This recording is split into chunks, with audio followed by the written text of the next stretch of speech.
बिस्मिल्लाहिर्रहमानिर्रहीम। आज का जो हमारा टॉपिक है वो है workability of concrete using slump cone test. आज का जो ये वीडियो है ये टेस्ट से रिलेटेड है जो कि वर्कबिलिटी ऑफ कंक्रीट फाइंड करने के लिए होता है। ठीक है, सबसे पहले यहाँ पे ये डेजिग्नेशन लिखती है ASTM C136 ASTM American standard for testing material एक ऐसा कोड है जिसके अंदर हम सिविल इंजीनियरिंग के अंदर या सिविल इंजीनियरिंग की फील्ड के अंदर हम तमाम मटेरियल्स को जो टेस्ट करते हैं उसके जो कोड्स हैं कि किस किस कंडीशन के अंदर आपने मटेरियल को टेस्ट करना है या जो कुछ भी है वो सब ASTM के अंदर मेंशन्ड है। और ये जो टेस्ट है ये ASTM के कोड C136 के अंदर लिखा हुआ है। दूसरे पॉइंट पे आए तो लिखा हुआ है वर्कएबिलिटी। जैसा कि नाम से जाहिर है कि वर्कएबिलिटी मतलब कि काम करने की सलाहियत। ये क्या चीज होती है कि जैसे कंक्रीट है, कंक्रीट के अंदर एक ऐसा कॉम्प्लेक्स मटेरियल है कि जिसके अंदर एक चीज पानी अगर कम करेंगे तो स्ट्रेंथ ज्यादा होगी, थोड़ा सा पानी कम करें तो स्ट्रेंथ ज्यादा होगी, लेकिन क्या होगा कि वर्कएबिलिटी कम हो जाएगी। पानी ज्यादा करेंगे तो वो अपने साथ सीमेंट को बहा के ले जाएगा, जब सीमेंट को बहा के लेके जाएगा तो वर्कएबिलिटी तो ज्यादा हो जाएगी, लेकिन ये है कि सीमेंट कंक्रीट की स्ट्रेंथ कम हो जाएगी, तो इसलिए इसे कॉम्प्लेक्स मटेरियल कहते हैं। वर्कएबिलिटी का मतलब ये है कि कंक्रीट को कितना आसान है एक जगह से दूसरी जगह लेके जाना और इसकी प्रॉपर प्लेस के ऊपर जिस जगह पे हमने इसको प्लेस करना है, जिस जगह पे डालना है वहां पे उसको आसानी से प्लेस करना कितना आसान है या मुश्किल है, इस चीज को कहते हैं वर्कएबिलिटी। स्लम्प वैल्यू 1.5 इंच से 9 इंच के दरमियान ये टेस्ट जो है ये तब एप्लीकेबल है या वैलिड है उस केस में जब स्लम्प की वैल्यू हमारे पास 1.5 इंच से लेके 9 इंच के दरमियान आए तब। अब ये टेस्ट परफॉर्म करने के लिए हमें जो अपरेटस इस्तेमाल करने हैं वो है स्लम्प कोन है, उसके बाद टैंपिंग रोड है, उसके बाद स्कूप एक चाहिए और बेस प्लेट चाहिए। अब सबसे पहले बात करते हैं स्लम्प कोन की।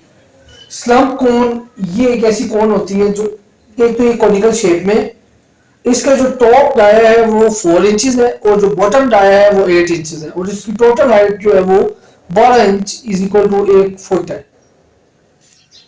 टैंपिंग रोड ये रोड होता है स्टील का होता है, ठीक है, और इसकी लेंथ जो है वो अप्रोक्सीमेटली रखी जाती है 16 इंचेस यानी कि 400 mm।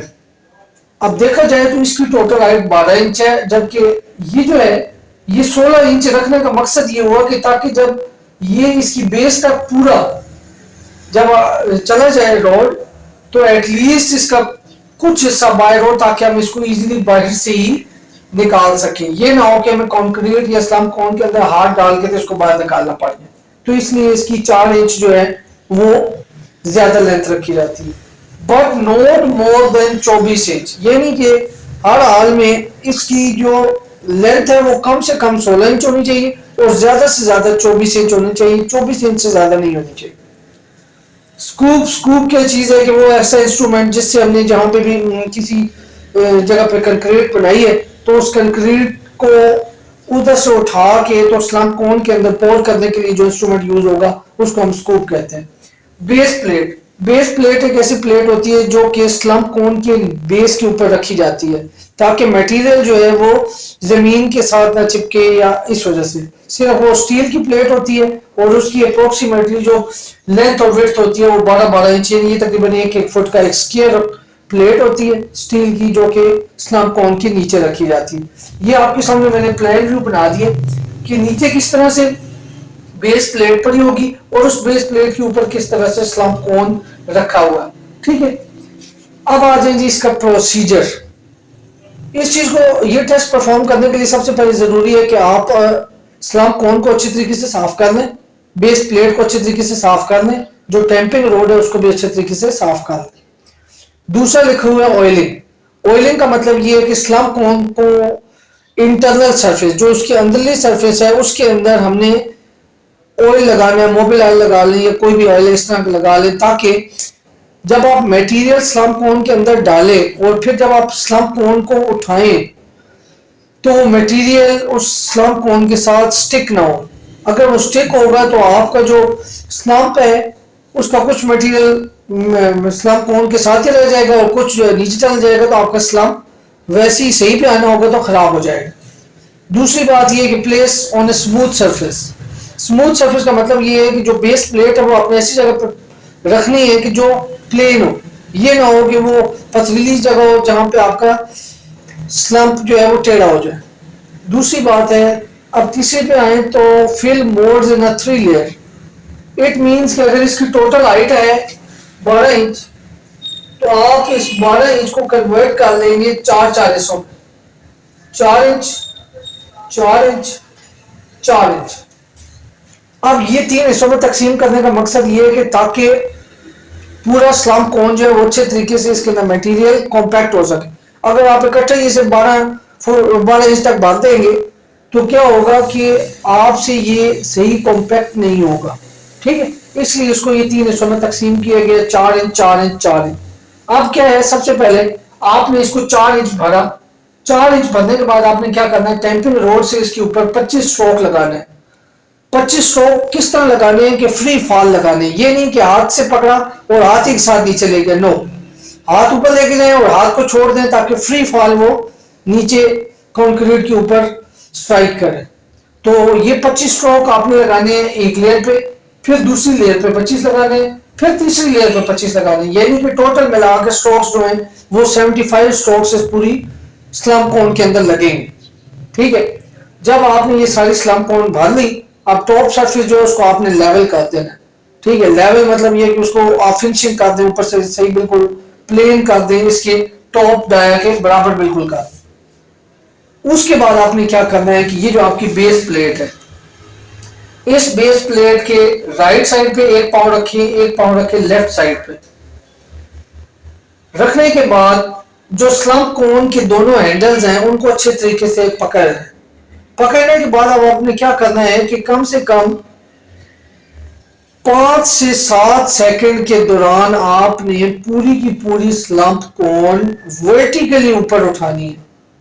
उसमें कोई हॉरिजॉन्टल फोर्स नहीं लगनी चाहिए, कोई टॉर्जन नहीं आनी चाहिए, यानी कि आपने उसको ट्विस्ट नहीं करना और हॉरिजॉन्टली उसको मूव नहीं करना, बिल्कुल 90 डिग्री पे वर्टिकल ऊपर लेके आना, ठीक है। और ये काम करना है 5 से 7 सेकंड के अंदर। ये टोटल जो आपका ओवरऑल टेस्ट है, मेजरमेंट करने के बाद ये टोटल का टोटल जो इसके अंदर आपका टोटल 2.5 मिनट लगने चाहिए इस टेस्ट के लिए, अकॉर्डिंग टू कोड ये में कहता है। अब आ जाए कि हम इसकी मेजरमेंट कैसे करते हैं। ये आपके सामने लेफ्ट साइड पे एक मोल बना दिया है। इस मोल के साथ ये ट्रू स्लम्प है, ये शेयर स्लम्प है, ये कोलैप्स स्लम्प। जब आपने स्लम्प कोन उठाई, ये वाला स्लम्प इतना नीचे बैठ गया, ये वाला स्लम्प और ज्यादा बैठ गया, ये बिल्कुल जमीन के साथ लग गया।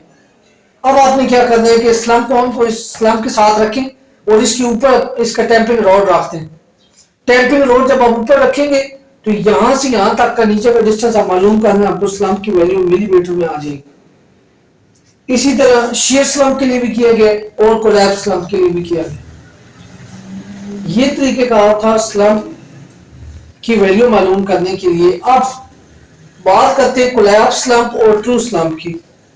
अब ट्रू स्लम्प के अंदर इतनी हाइट बरकरार रही जबकि कोलैप्स स्लम्प बिल्कुल खत्म हो गया। इसकी वजह ये थी, कोलैप्स स्लम्प के अंदर पानी की मिकदार ज्यादा थी जिसकी वजह से वो बिल्कुल ही बैठ गया, जबकि ट्रू स्लम्प के अंदर बनिस्बत कोलैप्स स्लम्प पानी की मिकदार कम थी जिसकी वजह से उसने अपनी जगह पकड़ ली और इसके अंदर इंटरमीडिएट वैल्यू ऑफ वाटर है, ठीक है।